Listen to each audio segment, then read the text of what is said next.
Hello everyone, हर हर महादेव। तो last lecture ये रहेगा मिडिवल हिस्ट्री का, जो इलाहाबाद हाई कोर्ट के प्रीवियस ईयर क्वेश्चंस हम लोग देख रहे थे। एंड आई होप कि आपने इससे पहले जो पार्ट वन और पार्ट सेकंड है उसको पूरा देख लिया होगा।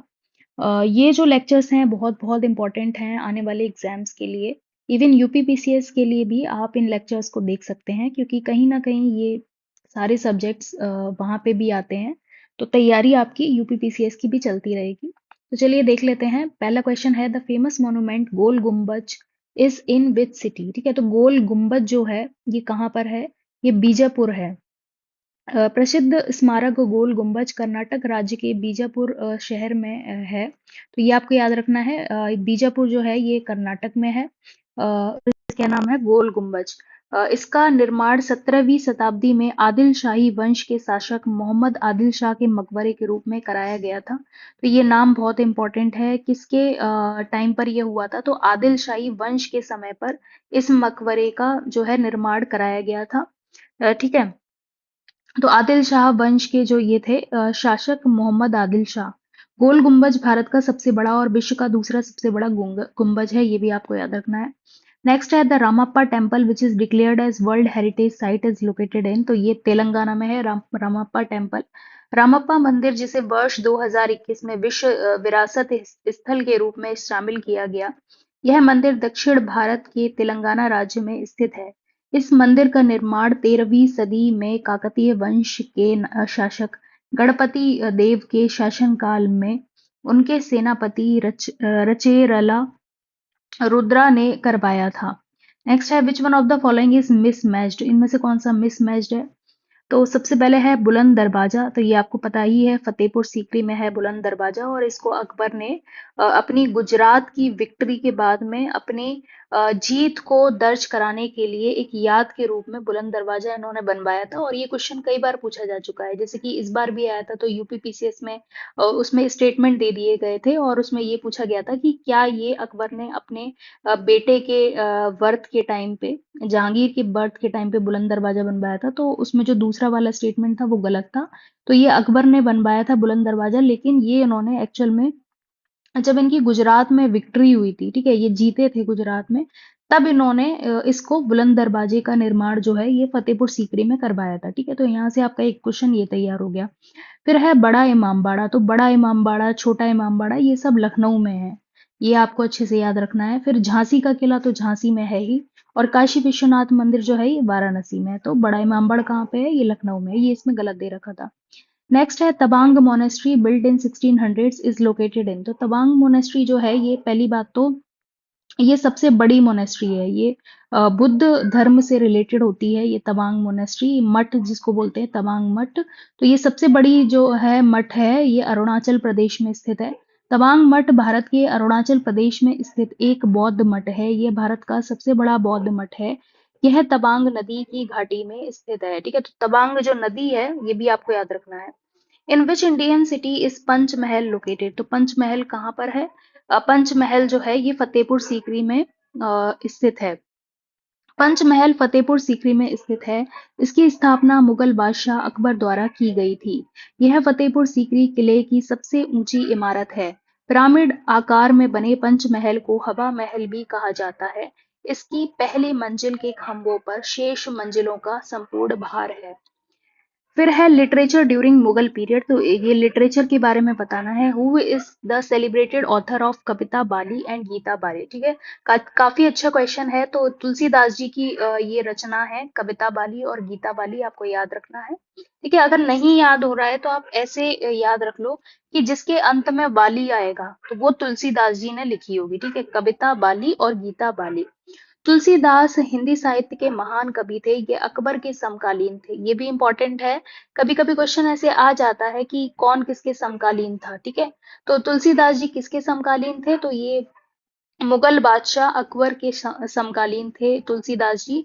और इनकी कुछ प्रमुख रचनाएं हैं जो काफी फेमस हैं, जैसे कि गीता बाली है, कविता बाली है, और इसके अलावा अन्य जो रचनाएं हैं वो भी दे रखी हैं, जैसे कि विनय पत्रिका है, जानकी मंगल है, रामचरितमानस तो कौन नहीं जानता है, वो तुलसीदास जी की ही रचना है रामचरितमानस। इस तरीके से ये सारी आपको याद रखनी है। नेक्स्ट है, which one of the following language was used for writing Mughal court chronicles. तो मुगल कोर्ट क्रॉनिकल्स को लिखने के लिए जो लैंग्वेज का यूज किया गया था वो थी पर्शियन लैंग्वेज। ठीक है, ये काफी इंपॉर्टेंट है एंड ये भी क्वेश्चन आ चुका है कई बार। मुगलों की जो दरबारी भाषा थी, ये वाला क्वेश्चन भी यूपीपीसीएस में आया था। मुगलों की दरबारी भाषा पारसी थी। मुगल कालीन शासकों ने पारसी को राजभाषा बनाया। इस काल का फारसी साहित्य काफी समृद्ध था। इस काल के फारसी साहित्य की प्रमुख कृतियां इस प्रकार हैं, जैसे कि ऐन ए अकबरी, तुजुक ए जहांगीरी और फतबा ए आलमगीरी। ठीक है, ऐन ए अकबरी और तुजुक ए जहांगीरी और फतबा ए आलमगीरी। ठीक है, तो इन सबको किस भाषा में लिखा गया है? इसको पर्शियन लैंग्वेज में या फिर फारसी भाषा में लिखा गया है। ठीक है, फिर नेक्स्ट देख लेते हैं, इन विच बैटल। लेकिन जो बाबर की जो वो है ऑटोबायोग्राफी है, वो तुर्किश लैंग्वेज में लिखी गई है। ठीक है, तो ये आपको याद रखना है कि जो तुजुक ए जहांगीरी है और ऐन ए अकबरी है, ये सब फारसी भाषा में लिखी गई है, लेकिन जो बाबर की जो है वो वो एक्चुअल में तुर्किश लैंग्वेज में लिखी गई है। फिर नेक्स्ट देख लेते हैं, राजपूत पीरियड के क्वेश्चन है, in which battle Prithviraj defeated Mohammad Ghori. तो किस बैटल में पृथ्वीराज ने मोहम्मद गौरी को हराया था? तो जो पहला बैटल था उसमें टराइन का पहला बैटल जो था उसमें जो है इन्होंने हराया था, और दूसरी जो बैटल था उसमें मोहम्मद गौरी ने पृथ्वीराज को फाइनली हरा दिया था। और तराइन का प्रथम युद्ध 1191 ईस्वी में मोहम्मद गौरी और पृथ्वीराज चौहान के बीच हुआ था, जिसमें पृथ्वीराज चौहान विजयी हुआ था। तराइन का द्वितीय युद्ध 1992 में हुआ, जिसमें मोहम्मद गौरी ने पृथ्वीराज चौहान को पराजित किया था। फिर नेक्स्ट है, Delhi first became the capital of A kingdom under. तो ये बेसिकली जो तोमर राजपूत थे उस टाइम पे, उनके टाइम पे जो है दिल्ली पहली बार तोमर राजपूतों के अधीन एक साम्राज्य की राजधानी बनी थी। और तोमर वंश के शासक अनंगपाल ने दिल्ली को सबसे पहले अपनी राजधानी बनाया। पृथ्वीराज रासो में अनंगपाल तोमर को दिल्ली का संस्थापक बताया गया है। ठीक है, तो एक राज रासो करके एक किताब है पृथ्वीराज रासो, उसमें अनंग पाल तोमर को दिल्ली का संस्थापक बताया गया है। तो आप इसको तोमर राजपूत हमेशा लगाएंगे कि तोमर राजपूत ने ही सबसे पहले जो है दिल्ली को पहली बार अपनी राजधानी बनाया था। और विजौलिया लेख से पता चलता है कि बाद में बीसल देव ने तोमरों को पराजित कर दिल्ली पर अधिकार कर लिया था। फिर देख लेते हैं, ruler of later Mughal period. तो last Mughal emperor of India Bahadur Shah Zafar was exiled by the British to which place. तो ये सभी को पता है कि ये रंगून चले गए थे, बर्मा जिसको बोलते हैं। तो अ, बर्मा बोलते हैं इसको। बहादुर शाह द्वितीय, जिसे जफर के नाम से जाना जाता था, अंतिम मुगल शासक था। ठीक है, ये अंतिम मुगल शासक था बहादुर शाह जफर। और 1857 के संग्राम में विद्रोहियों का साथ देने के कारण इसे रंगून या फिर बर्मा निर्वासित कर दिया गया, जहां 1862 में इसकी मृत्यु हो गई। फिर नेक्स्ट है बंदा बहादुर, जो कि एक सिख लीडर थे, who led a revolt against the Mughals after the assassination of Guru Gobind Singh was captured and executed during the reign of तो फरुख सियार। ठीक है, ये याद रखना है आपको कि बंदा बहादुर एक सिख नेता जिसने गुरु गोविंद सिंह की हत्या के बाद मुगलों के विरुद्ध विद्रोह का नेतृत्व किया, उसको जो है को फर्रुखशियार के शासनकाल दौरान पकड़ लिया गया और मार दिया गया। ठीक है, तो ये याद रखना है। फिर नेक्स्ट है, विच of the following Mughal emperor resided in Allahabad fort for 6 year. तो ये शाह आलम द्वितीय जो थे, शाह आलम टू, ये जो थे ये इलाहाबाद फोर्ट में रिसाइड किए गए थे और किए थे 6 साल तक के लिए as an unofficial prisoner of the British. Buxar की लड़ाई 1764 में अंग्रेजों से परास्त होने के बाद शाह आलम द्वितीय ने अंग्रेजों से इलाहाबाद की संधि कर ली। ठीक है, तो जो ट्रीटी ऑफ इलाहाबाद हुई थी वो आपको याद रखनी है। इस संधि के द्वारा इलाहाबाद के जिले अवध में मिल गए और शाह आलम टू ने बंगाल, बिहार और उड़ीसा का राजस्व वसूलने का अधिकार कंपनी को 26 लाख रुपए सालाना खिराज पर दे दिया, परंतु यह संधि 6 वर्ष पश्चात 1771 में टूट गई। ठीक है, फिर इसके बाद में सिख धर्म से रिलेटेड कुछ क्वेश्चन है। गुरु गोविंद सिंह फाउंडेड द खालसा पंथ on Baisakhi day in the year. तो गुरु गोविंद सिंह ने खालसा पंथ की स्थापना किस वर्ष की थी? तो 1699, ये ईयर याद रखना है। 13 अप्रैल 1699 को खालसा पंथ की स्थापना की थी किसने? गुरु गोविंद सिंह ने। ठीक है, तो ये सिख धर्म के 10वें गुरु थे गुरु गोविंद सिंह। इन्होंने खालसा पंथ की जो है स्थापना की थी। ईयर है 13 अप्रैल 1699। फिर नेक्स्ट है life of Guru Nanak Dev ji was क्रॉनिकल्ड by. तो किससे हमें पता चलता है गुरु नानक देव जी की लाइफ के बारे में? तो वो है गुरु अर्जुन देव। ठीक है, तो गुरु अर्जुन देव जी का जीवन वृत्तांत गुरु अर्जुन देव ने लिखा है। ठीक, गुरु नानक देव जी का जीवन वृत्तांत गुरु अर्जुन देव ने लिखा है। तो बेसिकली गुरु अर्जुन देव ने एक जीवन वृत्तांत लिखा है जिसमें उन्होंने गुरु नानक देव की पूरे जीवन के बारे में, जीवन शैली के बारे में उन्होंने बताया है। गुरु अर्जुन देव सिख धर्म के 5वें गुरु थे जिनका जन्म 1563 ईस्वी में पंजाब के गोइंदवाल में हुआ था। इन्होंने वर्ष 1604 में आदि ग्रंथ की रचना की थी। तो क्वेश्चन आपसे ये पूछा जा सकता है कि आदि ग्रंथ की रचना किसने की थी? तो याद रखना है गुरु अर्जुन देव ने आदि ग्रंथ की रचना की थी। उन्होंने स्वर्ण मंदिर का निर्माण पूरा कराया। तो जो स्वर्ण मंदिर आज की डेट में हम देखते हैं गोल्डन टेम्पल अमृतसर में, उसका निर्माण पूरा जो कराया था वो अर्जुन देव ने ही कराया था। वे शाही दीन दे सरताज के रूप में प्रचलित थे। इन्हें जहांगीर ने राजकुमार खुसरो की मदद करने के आरोप में मार दिया था। ठीक है, समाधि of Shri Guru Govind Singh is situated at. तो जो गुरु गोविंद सिंह हैं उनकी समाधि कहाँ पर है? तो ये नांदेड़ महाराष्ट्र में गुरु गोविंद सिंह की समाधि है। गुरु गोविंद सिंह की समाधि नांदेड़ महाराष्ट्र में स्थित है। 7 अक्टूबर 1708 को गुरु गोविंद सिंह ने महाराष्ट्र के नांदेड़ में स्थित श्री हुजूर साहिब में अपने प्राणों को त्याग दिया था। तभी से इस दिन को शहीदी दिवस के रूप में मनाया जाता है। गुरु गोविंद सिंह का जन्म 22 दिसंबर 1666 को पटना साहिब बिहार में हुआ था। तो जन्म इनका पटना बिहार में हुआ था और फाइनली इनको जो है समाधि जो इन्होंने ली थी वो नांदेड़ महाराष्ट्र में ली थी। ठीक है, इस तरीके से है। फिर नेक्स्ट है Gurmukhi script was introduced by. तो ये गुरु अंगद ने जो है इस स्क्रिप्ट को इंट्रोड्यूस किया था, गुरुमुखी। ठीक है, गुरु अंगद ने गुरुमुखी लिपि की रचना की। सिख धर्म के 10 गुरुओं में गुरु अंगद का दूसरा स्थान था। गुरु नानक सिख धर्म के संस्थापक की मृत्यु के बाद इन्होंने सिख धर्म का नेतृत्व किया। ठीक है, तो सबसे जो पहले थे वो गुरु नानक थे। ठीक है, और दूसरे जो सिख जो गुरु थे उनका नाम था गुरु अंगद और इन्होंने ही इस लिपि की जो है रचना की थी। क्या नाम है? ये है गुरुमुखी, पंजाबी भाषा की लिपि है। Who among the following Sikh Guru rot आदि ग्रंथ? आदि ग्रंथ ये अभी हमने देखा था। तो गुरु अर्जुन देव ने जो है, गुरु अर्जुन देव सिखों के 5वें गुरु थे। इन्होंने सिखों के धार्मिक ग्रंथ आदि ग्रंथ की रचना की थी। किसने? गुरु अर्जुन देव ने आदि ग्रंथ की रचना की थी। इसमें 5 सिख गुरुओं एवं 18 हिंदू संतों के उपदेशों का संग्रह किया गया। अर्जुन देव ने अमृतसर में प्रसिद्ध हरमिंदर साहिब स्वर्ण मंदिर का निर्माण करवाया। ठीक है, तो ये भी याद रखना है कि अर्जुन देव ने अमृतसर में प्रसिद्ध हरमिंदर साहिब स्वर्ण मंदिर का भी निर्माण करवाया था। तो जो अमृतसर में जो स्वर्ण मंदिर का फाइनल मतलब निर्माण कराया था वो इन्होंने ही करवाया था, अर्जुन देव ने।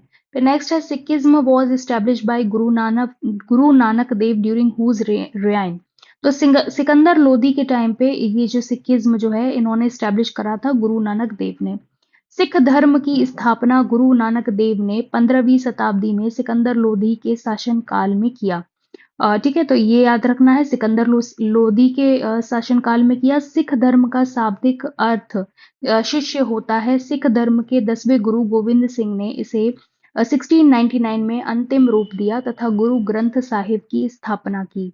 लास्ट गुरु सिख धर्म के कौन थे? तो गुरु गोविंद सिंह जो थे वो लास्ट सिख गुरु थे। सिख धर्म के अंतिम गुरु कौन थे? गुरु गोविंद सिंह। और इन्होंने वर्ष 1699 में खालसा पंथ की स्थापना की। किसने की थी? गुरु गोविंद सिंह, जो कि लास्ट सिख गुरु थे।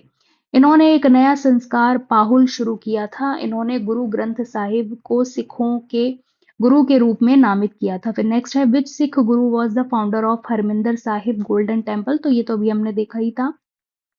अच्छा, ये हरमिंदर साहिब की बात की जा रही है, तो ये गुरु रामदास जी हैं।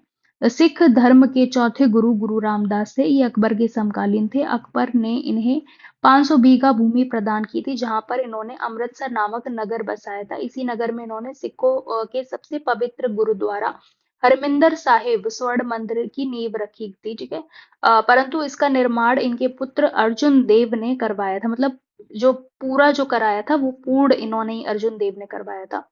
ध्यातव्य है कि इसके निर्माण का शिलान्यास प्रसिद्ध संत मियां मीर ने किया था। फिर नेक्स्ट है, which Sikh guru was born in Patna, तो पटना में किसका जन्म हुआ था, कौन से सिख गुरु का, तो गुरु गोविंद सिंह का हुआ था पटना में जन्म। और ये फाइनली जो है समाधि जो इनकी हुई थी वो नांदेड़ महाराष्ट्र में, ये अभी हमने देख ही लिया था। ऊपर हमने इन्हीं के बारे में देखा था, गुरु गोविंद सिंह के बारे में, कि नांदेड़ महाराष्ट्र में जो है इनकी समाधि, और जो इनका जन्म हुआ था वो पटना जो बिहार में है वहां पे इनका हुआ था, पटना साहिब। ठीक है। पटना साहिब गुरुद्वारा इन्हीं के जन्म स्थान पर है। ये अपने जीवन के 10 साल यहीं बिताए थे। ठीक है, तो ये भी इंपॉर्टेंट है। गुरु गोविंद सिंह के बारे में हमने जान लिया, और ये सबसे लास्ट गुरु थे गुरु गोविंद सिंह। ठीक है, 10वें गुरु थे। The community of warriors called Khalsa was organised under which Sikh guru, तो ये यही थे गुरु गोविंद सिंह जी। इन्हीं के टाइम पे ये खालसा जो पंथ है ये इसकी शुरुआत हुई थी। खालसा कहे जाने वाले योद्धाओं के समुदाय गुरु गोविंद सिंह के अंतर्गत बना। गुरु गोविंद सिंह सिखों के 10वें और अंतिम गुरु थे। खालसा पंथ सिख धर्म का एक पंथ है।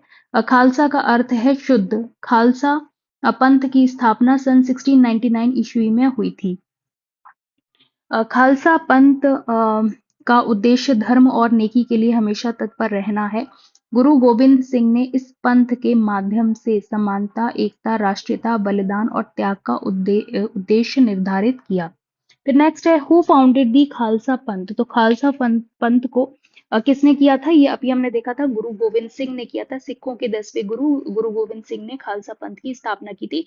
गुरु तेग बहादुर 9वें ने आनंदपुर शहर की स्थापना की। तो ये भी याद रखनी है कि जो गुरु तेग बहादुर जो कि 9वें सिख गुरु थे, उन्होंने आनंदपुर शहर की स्थापना की थी। फिर नेक्स्ट है, who founded the tradition of langar, ये भी बहुत इंपॉर्टेंट है। एक्चुअल में जो कास्ट सिस्टम है उसको, उस परंपरा को खत्म करने के लिए, अनटचेबिलिटी आप जानते ही हैं, जाति प्रथा और ये जो छुआछूत का ये सब जो रहता है, उसको खत्म करने के लिए जो है गुरु अंगद ने ही ये जो लंगर आज की डेट में आप देखते हैं गुरुद्वारे वगैरह में, तो ये गुरु अंगद ने ये सब शुरू किया था। जाति प्रथा, अस्पृश्यता को समाप्त करने के लिए लंगर की परंपरा सिख धर्म के दूसरे गुरु अंगद ने शुरू किया था। इस प्रकार प्रत्येक सिख मंदिर में लंगर की व्यवस्था होती है। अंगद देव का पूर्व नाम लहना था। In which of the following cities the Golden Temple situated, तो ये तो आपको पता ही है, अमृतसर में गोल्डन टेम्पल सिचुएटेड है। ठीक है। अमृतसर पंजाब का सबसे महत्वपूर्ण और पवित्र शहर माना जाता है। पवित्र इसलिए माना जाता है क्योंकि सिखों का सबसे बड़ा गुरुद्वारा स्वर्ण मंदिर अमृतसर में है। ताजमहल के बाद सबसे ज्यादा पर्यटक अमृतसर के स्वर्ण मंदिर को देखने आते हैं। ठीक है, ये सब डिटेल्स एक्स्ट्रा हैं, लेकिन बस लिखा है तो मैं पढ़ दे रही हूँ। पीवाईक्यू से रिलेटेड कुछ चीजें हैं। इतिहास के मुताबिक सिखों के 5वें गुरु अर्जुन देव जी ने लाहौर के एक सूफी संत मियां ने दिसंबर 1588 में गुरुद्वारे की नींव रखवाई थी। ठीक है। फिर ये मार्को पोलो जो है, ये किसके टाइम पे, मार्को पोलो कहाँ से आए थे, मतलब ये सारे बताने ही, जो जितने भी ट्रेवलर्स हैं वो कहाँ से आए थे। तो मार्को पोलो जो थे ये इटली इटली से आए थे। इब्न बटूटा ये मोरक्को से आए थे। अल बरूनी जो है ये उज्बेकिस्तान से आए थे। और फ्रेंकोइस वर्नियर जो है ये फ्रांस से आए थे। ठीक है, तो यही लिखा हुआ है, मार्को पोलो इटली से, इब्न बटूटा मोरक्को से, अल बरूनी उज्बेकिस्तान से, फ्रेंकोइस वर्नियर फ्रांस से। फिर Amir Khusrau played a pioneer role in the development of, तो ये इन्होंने खड़ी बोली का जो है आविष्कार किया था। और इनको तूतीये हिंद भी बोला जाता है, आमिर खुसरो। और अभी हमने देखा था पिछले किसी लेक्चर में कि ये जो है इन्होंने कम से कम 8 जो है मुगल कोर्ट में ये रहे थे। मतलब सुल्तान के कोर्ट में रहे थे, 8 मुगल सुल्तान के कोर्ट में। आमिर खुसरो ने खड़ी बोली के विकास में अग्रणी भूमिका निभाई थी। आमिर खुसरो का जन्म उत्तर प्रदेश के एटा जिले के पटियाली नामक ग्राम में हुआ था। आमिर खुसरो को सितार और तबले के आविष्कार का श्रेय दिया जाता है। आशिका, नूसी पीहर, तुगलकनामा, खजाइन उल फतू और आदि आमिर खुसरो द्वारा लिखित प्रमुख ग्रंथ हैं। ठीक है, तो ये सारे इंपॉर्टेंट हैं। Aamir Khusro parrot of India was born at, तो अभी हमने देखा, तो ये पटियाली पटना में है, पटियाली एटा में है, एटा में। तो वहां पे यूपी में ही एटा जिले में एक पटियाली जगह है, वहां पे ये हुए थे। तो भारत के शुक भी इनको बोला जाता है। ठीक है, parrot of India. Aamir Khusro का जन्म उत्तर प्रदेश के पटियाली एटा जिले में हुआ था। आमिर खुसरो का मूल नाम मोहम्मद हसन था। आमिर खुसरो सूफी संत शेख निजामुद्दीन औलिया के शिष्य थे। तो ये इंपॉर्टेंट है कि ये किसके शिष्य थे, तो ये निजामुद्दीन औलिया के शिष्य थे। अ, जो निजामुद्दीन औलिया जिनकी जो दरगाह है वो दिल्ली में है, वह बलबन से लेकर गयासुद्दीन तुगलक के दरबार में रहे। आमिर खुसरो ने मतलब कई सुल्तान के कोर्ट में ये रहे हैं। आमिर खुसरो ने सितार एवं तबले का आविष्कार किया था। In medieval India what did the term jital refer to, तो जिटल बेसिकली एक सिक्का होता है, कॉइन होता है। मध्यकालीन भारत में जितल का अर्थ सिक्का होता था। तांबे का एक प्रकार का सिक्का था।